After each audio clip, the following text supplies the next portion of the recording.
April 16, 1971. Paula Dietz stands at an altar in Wichita, Kansas. She is 22 years old. She is marrying a man named Dennis Rader, a quiet, dependable Air Force veteran with a steady job and polite manners. 34 years later, she would learn that the man standing across from her at that altar had tortured and murdered 10 people. And she never knew. Dennis Rader was, by every public measure, unremarkable. He worked as a compliance officer for the city of Park City.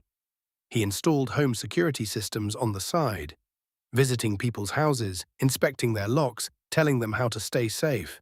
He was a church usher at Christ Lutheran. Every Sunday, he stood at the door and handed out bulletins. He smiled, he shook hands.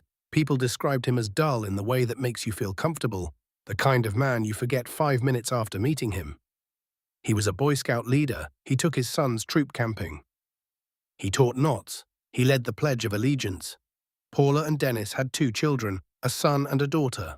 They lived in a modest house on a quiet street in Park City, Kansas. Neighbors described the Raiders as a normal family. Unusually normal. The kind of normal that doesn't attract attention because there is nothing to attract attention to. What nobody outside the house could see, what Paula herself could not see, was that Dennis Rader had been hunting since before the wedding. On January 15, 1974, less than 3 years into the marriage, Rader entered the home of the Otero family in Wichita. Joseph Otero, Julie Otero, their 2 children, Josephine and Joseph Jr. He strangled all 4 of them. He left their bodies in the house and walked out. Paula was at home with their infant son. She had no idea where her husband had been that morning. Between 1974 and 1991, Dennis Rader murdered 10 people.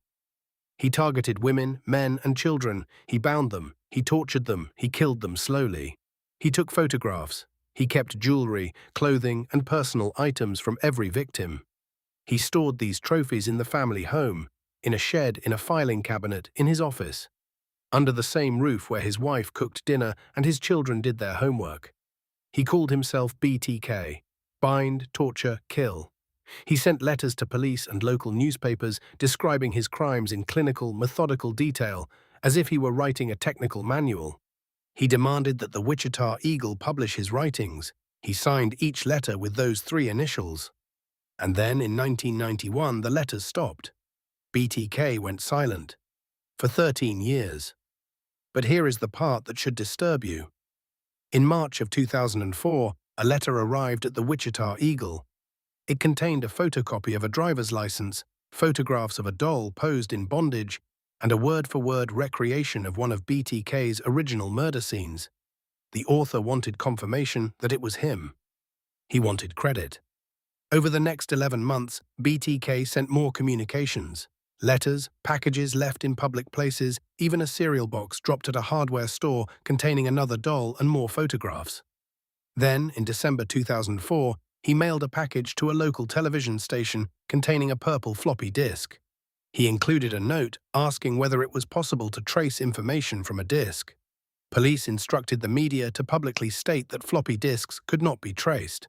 It was a lie. The disk contained metadata, including the name Dennis and the Christ Lutheran Church. When investigators opened the file, they found a document last modified by someone named Dennis. They had a name.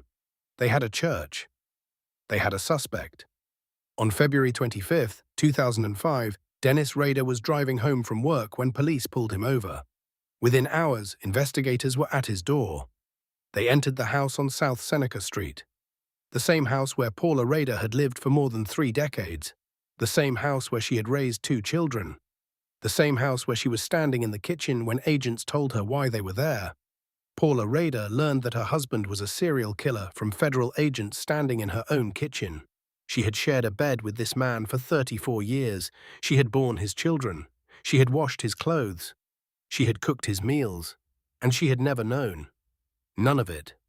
Not the murders, not the letters, not the trophies hidden in the shed and the filing cabinet and the office, rooms she walked past every single day. Dennis Rader confessed. He described each murder in detail. Dates, locations, methods. He showed no emotion. He spoke about killing 10 human beings the way an accountant discusses quarterly earnings. Calm, precise, efficient. Paula Rader filed for an emergency divorce within weeks. She cited emotional stress. She asked for nothing beyond her freedom. The divorce was granted immediately. She moved away from Kansas. She changed her name. She vanished from public life with the same invisibility that defined her 34 years of marriage. Except now, she chose it. In the years since, Paula has never spoken publicly about Dennis Rader. She has never given an interview. She has never written a book. Her children, now adults, have spoken occasionally. Her daughter, Kerry, published a memoir in 2019 describing her own relationship with a father she once loved. But Paula herself has remained silent. Dennis Rader is serving 10 consecutive life sentences at El Dorado Correctional Facility in Kansas.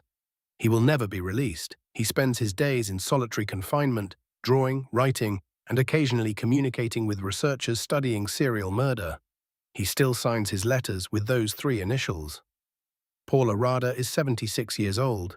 She has not seen or spoken to the man she married in 1971 since the day federal agents walked into her kitchen. No one was ever held accountable for failing to see what was hidden in plain sight, because the person responsible for hiding it was the one person she trusted most. Sometimes the most terrifying monsters don't hide in the shadows. They sit across the dinner table, and you never know.